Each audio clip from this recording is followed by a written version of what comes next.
क्या हार में क्या जीत में, किंचित नहीं भयभीत में। कर्तव्य पथ पर जो मिला, यह भी सही वह भी सही।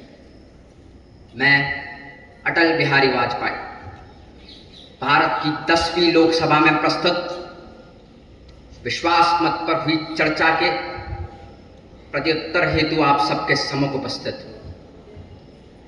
अध्यक्ष महोदय, इस कोलाहल के बाद अगर सदन मुझे शांति से सुनने का मन बना सके तो मैं बहुत आभारी हूं।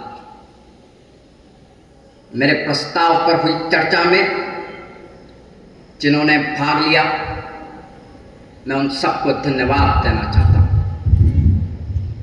यह सदन चर्चा के लिए है, शांतिपूर्ण चर्चा के लिए है, संयमित चर्चा के लिए है, तर्कपूर्ण चर्चा के लिए।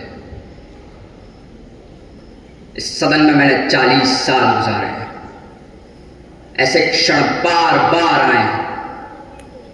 सरकारें बनी हैं, बदली हैं, नई सरकार का गठन हुआ है, लेकिन हर कठिन परिस्थिति में से भारत का लोकतंत्र बलशाली होकर निकला है और मुझे विश्वास है कि इस परीक्षा में से भी बलशाली होकर निकले। अध्यक्ष महोदय, मुझ पर आरोप लगाया गया और यह आरोप मेरे हृदय में घाव कर गया है। आरोप यह है कि मुझे सत्ता का लोभ हो गया और पिछले 10 दिनों में मैंने जो कुछ भी किया वो सत्ता के लोभ के कारण किया। अध्यक्ष महोदय, मैंने इस सदन में 40 साल गुजारे। सदस्यों ने मेरा व्यवहार देखा है, मेरा आचरण देखा है।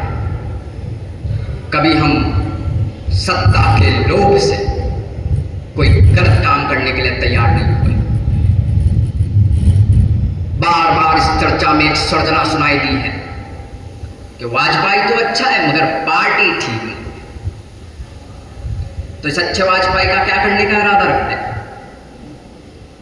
अध्यक्ष महोदय, मैं नाम नहीं लेना चाहता, मगर पार्टी तोड़कर सत्ता के लिए नया गठबंधन करके अगर सत्ता हाथ में आती है तो मैं ऐसी सत्ता को चींटे से भी छूना पसंद नहीं करूंगा।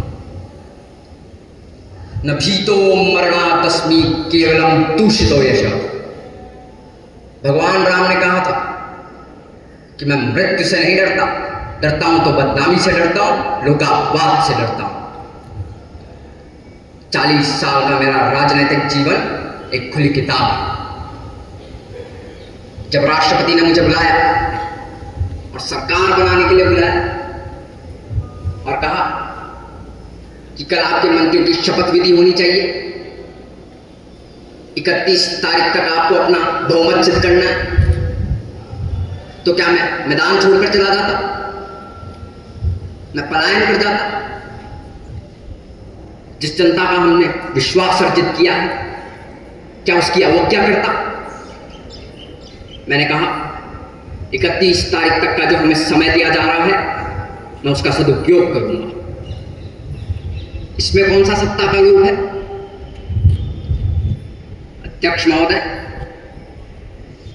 यदि हम देशभक्त ना होते, अगर हम निस्वार्थ भाव से राजनीति में अपना स्थान बनाने का प्रयास ना करते और इन प्रयासों के पीछे 40 साल की हमारी साधना ना होती, तो आज हम यहां तक नहीं पहुंचते। अध्यक्ष महोदय, जब मैं राजनीति में आया तो मैंने कभी सोचा भी नहीं था कि मैं एक दिन एमपी बनूंगा। मैं पत्रकार था और ये राजनीति, जिस तरह की राजनीति चल रही है, मुझे रास नहीं आती। मैं तो छोड़ना चाहता हूं मगर यह राजनीति मुझे नहीं छोड़ती। ये देश आज संकटों से घिरा हुआ है और ये संकट हमने पैदा नहीं किए। जब कभी भी आवश्यकता पड़ी तो संकटों के निराकरण में हमने उस समय की सरकार की मदद की।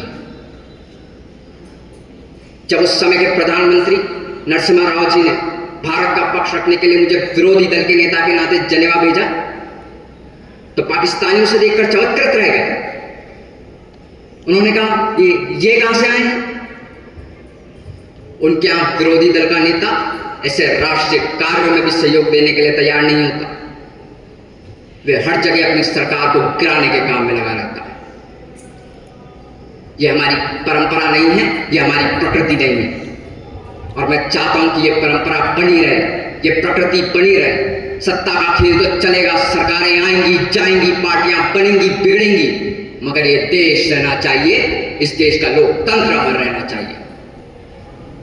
अंत में मैं कुछ पंक्तियां दोहराना चाहूंगा कि टूटे हुए सपने की सुने कौन सिसकी, टूटे हुए सपने की सुने कौन सिसकी, अंतर को चीर व्यथा पलकों पर टिक टिक, आर नहीं मारूंगा रार नहीं ठानूंगा, काल के कपाल पर लिखता मिटाता हूं, गीत नया गाता हूं, गीत नया गाता हूं। धन्यवाद।